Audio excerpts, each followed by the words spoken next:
Hello. So this video is about exercising.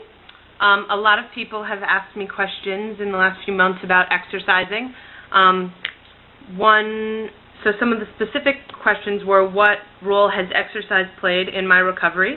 Has it been more or less of, has it played a larger or smaller role since I began recovery? And what activities do I find to be best? Great question. So, how do I answer? It ebbs and flows. Exercise and physical activity plays a constantly changing role in my life, which, so also with my recovery as well.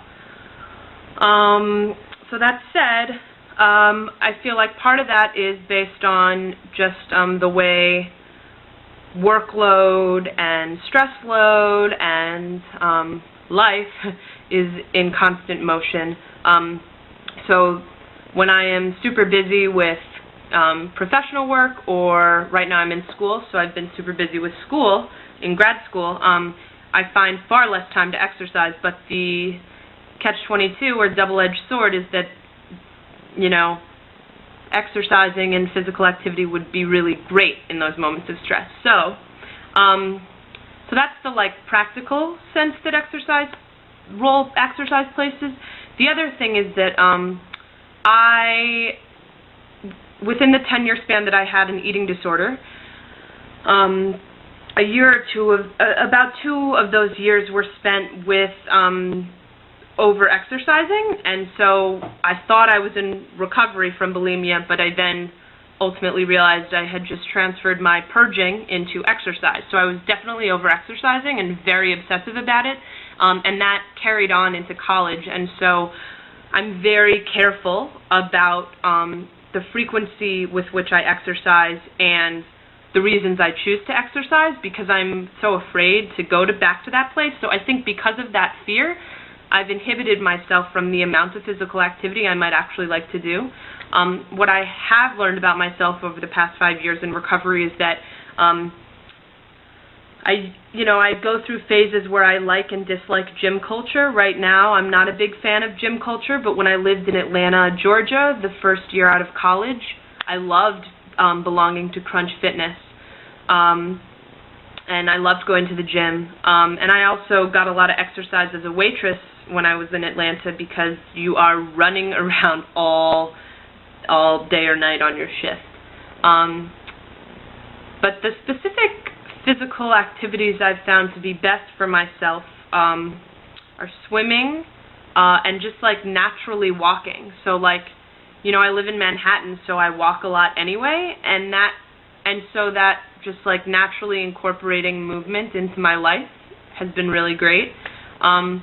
I really hesitate to say this because this exploits what yoga is meant to be, but as far as movement goes, yoga I have found to be really amazing for myself, but I do my best to not look at yoga as an exercise, because that's not what yoga is. Yoga is about an alignment of the body and mind. Yoga coming from the word yoke, union of self. So I find that when I'm stretching regularly and doing yoga regularly, I'm in my best space body-wise, but that's also because my mind and body are working together. So I feel like that's what's more important. What physical movement do you do that keeps you aligned? So I found that to be the best. And sometimes, I go through phases where going to the gym does keep my mind and body in a good place. And sometimes it doesn't, because, the gym at my college was amazing. The gym in Atlanta was wonderful. The Crunch Fitness I joined when I moved to New York I found to be frustrating and overwhelming. And the gym at the university where I go to graduate school I find to be pretty crappy. So I don't go there because it doesn't make me feel comfortable. So maybe I'm super OCD and picky about where I exercise, but I have found that it's important for me to also be patient with what my body's asking for. I remember last semester in grad school, over the fall, there was like a day where I had been sitting in class for like 9 hours straight in several different classes and meetings, and I like got home and just like went running. Like it was just like, oh my God, I need movement. So I pay attention to that, you know, when I feel like, ugh, I have to stretch. I do that. Ideally, I enjoy when I'm in routine, which is like stretching or doing some sort of yoga every day or a class every week, or dancing more often.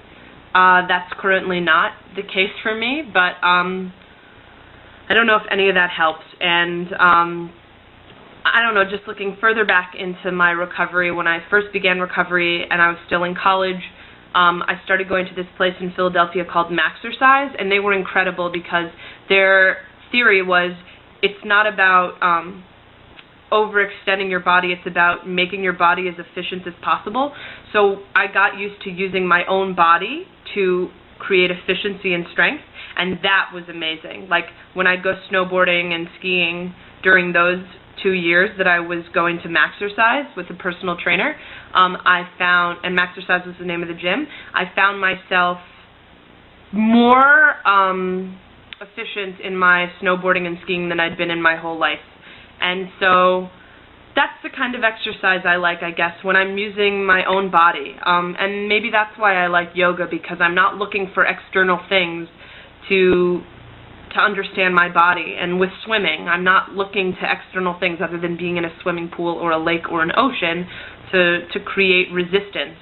So, you know, when I do go to the gym, I tend to do stuff that is just like using my own body instead of lifting weights. Like I don't do that as much anymore. So I guess maybe that's what the role exercise has played. Like it's totally varied over the last 5 years, but what has remained consistent is that I am happiest when I am doing things that are about my own body and empowering myself literally and figuratively to know that my body is all I need to do physical activity. Hope that helps.